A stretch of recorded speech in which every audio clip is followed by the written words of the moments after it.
আমি ডিউটি চলাকালীন সময় অনেক সময় দেখা গেল আমার পরনের কাপড় পাক না, তাহলে সেক্ষেত্রে আমার সালাতের কি হবে?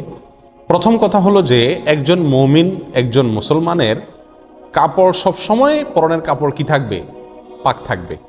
আর সেটার পদ্ধতি কি? সেটার পদ্ধতি হলো পেশাবের পরে পানি ব্যবহার করতে হবে, টয়লেটের পরে পানি ইউজ করতে হবে ভালো করে, যাতে করে নাপাকি কাপড়ে বা শরীরে না লাগে, সেটা খেয়াল রাখতে হবে। যদি আপনি সবসময় এটা খেয়াল রাখেন তাহলে সেক্ষেত্রে আপনি সবসময় কি থাকবেন? পাক পবিত্র থাকবেন। আমাদের দেশে অনেক লোককে যদি আপনি নামাজের কথা বলেন তো বলে ভাই কাপড় ঠিক নেই। এটা একটা হাস্যকর কথাবার্তা। কেন কাপড় ঠিক নাই? আপনার কি ডায়রিয়া হয়েছে? কেন কাপড় ঠিক নেই? এটা তো কোনো যুক্তির কথা না যে আমার কাপড় ঠিক নেই। মুসলমানের কাপড় তো সবসময় কি থাকবে? ঠিক থাকবে। আপনি যখনই পেশাব করবেন, যখনই পায়খানা করবেন, তখনই সঙ্গে সঙ্গে আপনি কি করবেন? পানি ব্যবহার করবেন, তাহলে তো আপনার কাপড় ঠিক থাকে। অতএব কাপড় ঠিক রাখা তো খুব সহজ কাজ, ঠিক না? আমি ঠিক বিধায় আমাদেরকে এদিকটা খেয়াল রাখতে হবে যে আমার কাপড় সবসময় কি থাকতে হবে? ঠিক থাকতে হবে। এরপরেও যদি কখনো অসতর্কতাবশত আমার কাপড়ে পেশাব লেগে গেল বা নাপাকি লেগে গেল, তাহলে সেক্ষেত্রে সমাধান হলো যেই জায়গায় লেগে গেছে ওই জায়গাটুকু ধুয়ে ফেললেই চলবে। শুধু ওই জায়গাটুকু ধুয়ে ফেললেই কি চলবে? অনেকে মনে করেন যে কাপড়ে যেহেতু এক জায়গায় নাপাক লাগছে তাহলে কি করতে হবে? পুরা কাপড় ধুইতে হবে। ব্যাপারটা এরকম না। যেই জায়গার নাপাক লাগছে শুধু ওই জায়গাটাকে ধরে আপনি কি করে ফেলেন? ধুয়ে ফেলেন। অনেকে মনে করে যত জায়গায় নাপাক লাগুক না কেন কাপড়ের যে কোনো এক কোণা ধুইলেই পাক হয়ে যাবে। এটাও সঠিক না। নাপাক লাগলো এক জায়গায়, আপনি ধুলেন আরেক জায়গায়, এটা তো কোনো যুক্তির কথা না। কাটা গেছে এক জায়গায়, মলম দিচ্ছেন আরেক জায়গায়, হবে? অতএব আপনার খেয়াল রাখতে হবে যে কাপড়ে নাপাক লাগলে যেই জায়গায় নাপাক লাগছে সেই জায়গায় কি করতে হবে? ধরে ওই জায়গাটুকু ধুয়ে ফেলতে হবে, ধুয়ে আপনার চিবায় ফেলতে হবে, বাস, তাহলে পাক হয়ে যাবে। যদি ওই জায়গাটা আপনি নির্দিষ্ট করতে না পারেন, হারিয়ে যায়, এমন জায়গায় পেশাব লাগছে, লেগে শুকিয়ে গেছে, আপনি ঠিক জায়গাটা ধরতে পারছেন না, এরকম যদি হয় তাহলে সেক্ষেত্রে আপনার ওই কাপড় পুরাটাই কি করতে হবে? ধুইতে হবে। কথা বুঝে আসছে? আর যদি ছিটা লাগে, কিরকম ছিটা? শুয়ের মাথায় যে পরিমাণ পানি থাকে সে পরিমাণ ছিটা যদি আপনার পেশাব করলে অনেক সময় আসে, হার্ড বা শক্ত জায়গায় যদি পেশাব পড়ে এসে যায়, তাহলে সতর্কতা সত্ত্বেও যদি এরকম এসে যায় তাহলে ওইটা মাফ। ওইটার জন্য কি হবে না? অসুবিধা ইনশাআল্লাহ হবে না। কিন্তু চেষ্টা রাখতে হবে পেশাব থেকে পরিচ্ছন্ন থাকার ব্যাপারে। কবর আযাবের অন্যতম একটা কারণ হলো পেশাব থেকে ভালো করে পরিষ্কার পরিচ্ছন্ন না হওয়া। কথা কি বুঝাতে পারছি? এই গেল একটা অবস্থা। এখন যদি এমন হয় যে পুরা কাপড়ে নাপাক লাগছে অথবা কোন জায়গা লাগছে সেটা আমি ধরতে পারি নাই, এখন তো আমার কাপড় চেঞ্জ করতে হবে বা ধুইতে হবে, তো আমি এমন জায়গায় আছি যে জায়গা আমার বিকল্প কাপড় নেই, আমি করবো কি?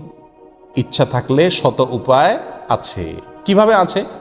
আপনি টয়লেটে গিয়ে গোটা কাপড় খুলে উলঙ্গ হয়ে পুরোটা ধুয়ে ফেলতে পারেন, পারেন না? না পারেন? সেখানে গুনাহ হবে? গুনাহ হবে না, কারণ আপনি একা আছেন। কথা বুঝে আসছে? এবং আপনি অপারগ, সেজন্য আপনি এটা করতে পারেন। এটা হলো একটা সমাধান, কিন্তু এই সমাধানে যাওয়ার প্রয়োজন হয় না। আমাদের সবার কাছেই এক্সট্রা কাপড় মোটামুটি প্রায় থাকে। গেঞ্জির উপরে শার্ট আছে না নাই? পাঞ্জাবি বেশিরভাগ সময় থাকে, গামছা থাকে, তোপ থাকে, আরও অনেক কাপড় চোপড় টুকটাক আমাদের কাছে থাকে। নাভি থেকে হাঁটু পর্যন্ত আপনি ঢাকলেন, কাঁধের উপরে কোনো একটা কাপড় থাকলো, তাহলে তো আপনি নামাজ পড়তে পারেন। এটুকু কাপড় নাই, এরকম মানুষ কে আছেন বলেন? আপনি যেখানে যে অবস্থা থাকেন এটুকু কাপড় থাকে কি থাকে না? তাহলে সালাত পড়ার জন্য কাপড় খারাপ, নাপাক লেগে গেছে, এরকম কোনো যুক্তি খাটে না। এখন আপনি হয়তো বলবেন যে আমি মসজিদে কিভাবে খালি গায়ে এসে নামাজ পড়বো? এটা কি সম্ভব? অসম্ভবের কিচ্ছু নাই। তো মানুষ হাসবে, হাসুক, এটা তো আমার ইমানের প্রশ্ন, এটা তো আমার ইমানের প্রশ্ন।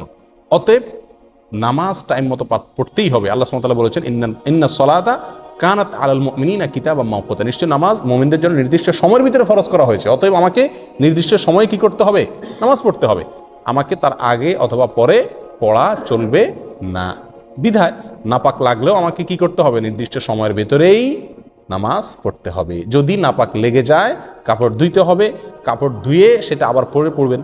আর যদি সেটা আপনার জন্য সম্ভব না হয়, এই ভিজা কাপড় নিয়ে ডিউটি করলে ঠান্ডা লেগে যাবে, শীত লেগে যাবে, দরকার নাই দোয়ার। শার্টটা খুলে পরে ফেলেন, মানা করবে এরকম কয়জন লোক পাওয়া যাবে? ঠিক না বেঠিক?